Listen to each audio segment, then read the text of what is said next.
బండి మీద వస్తుంటే బండి మీద పడిపోయింది, ఆ చెయ్యి కట్ అయిపోయింది. ఏమంటే ఇన్సూరెన్స్ ఉంది, ఇన్సూరెన్స్ క్లెయిమ్ చేసుకోండి అంటే మనిషి ప్రాణానికి ఒక ఇన్సూరెన్స్ ఉంది కాబట్టి ఏమన్నా చంపుకొని వెళ్ళిపోవచ్చా?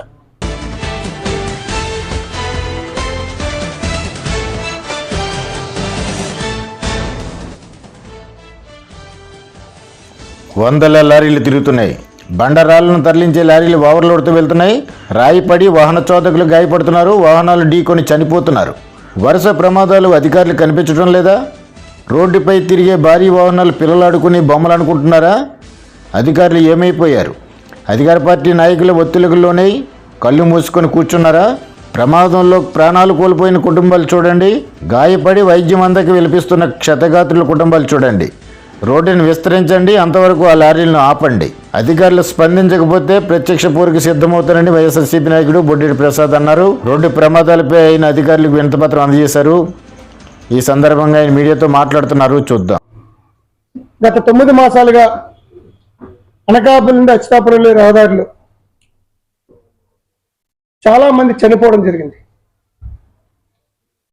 నిన్నటికి నిన్న మునోపా గ్రామంలో తెలుగుదేశం పార్టీ నాయకుడు నిర్దాక్షిణ్యంగా ఏదైతే మరి రాళ్లతో ఎన్ఓబికి లారీ, ఓవర్లోడ్ లారీ ఢీ కొట్టడం, ఊరు మధ్యలో ఏదో ఊరవతల కూడా ఏదో స్పీడ్కి వెళ్తానంటే మనం భావించవచ్చు. ఊరు నడిబొడిన జనసంచారం ఉన్న దగ్గర హెవీ స్పీడ్తో వచ్చి ప్రజలను చూస్తుండగానే గుద్దేసి నిర్దాక్షిణ్యంగా మీద తొక్కుకొని వెళ్ళి మళ్ళీ వాళ్ళు పోలీస్ స్టేషన్ సరెండర్ అయిపోవడం, పోలీసులు వాళ్ళని గాజు బొమ్మలు పెట్టినట్టు వాళ్ళు రక్షించడం. ఇది కేవలం ప్రభుత్వ తాలూకు పెద్దల సహకారంతో ఈ మాఫియా నడుస్తుంది కాబట్టి పోలీస్ యంత్రాంగం కానీ, రెవెన్యూ యంత్రాంగం కానీ, మరి ఆర్టీఓ అధికారులు కానీ, మైనింగ్ అధికారులు కానీ కళ్ళుకు గంతలు కట్టుకుని చూస్తున్నారు, చోద్యం చూస్తున్నారు.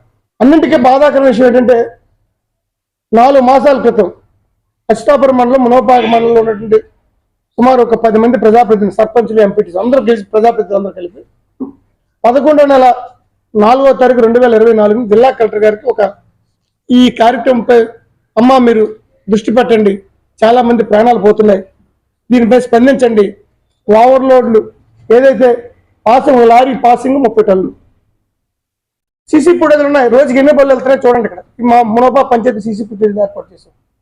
రోజులకి 700 నుంచి 800 లారీలు మరి బౌడ్లతో ఒక్కొక్క టన్ను 2 టన్నులు ఉన్నటువంటి రాళ్ళు వేసుకుని వెళ్తుంటే ఆ లారీ వెనక వచ్చినటువంటి ప్రయాణికులందరూ భయంతో బితుకుమని ప్రయాణం చేస్తున్నారు.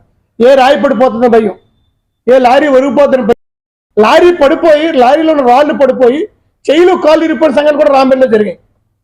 బండి మీద వస్తుంటే బండి మీద పడిపోయింది, ఆ చెయ్యి కట్ అయిపోయింది. ఏమంటే ఇన్సూరెన్స్ ఉంది, ఇన్సూరెన్స్ క్లెయిమ్ చేసుకోండి అంటే మనిషి ప్రాణానికి ఒక ఇన్సూరెన్స్ ఉంది కాబట్టి ఏమన్నా చంపుకొని వెళ్ళిపోవచ్చా? ఇన్సూరెన్స్ ఒక లైసెన్స్ మనుషులు చంపేయడానికి.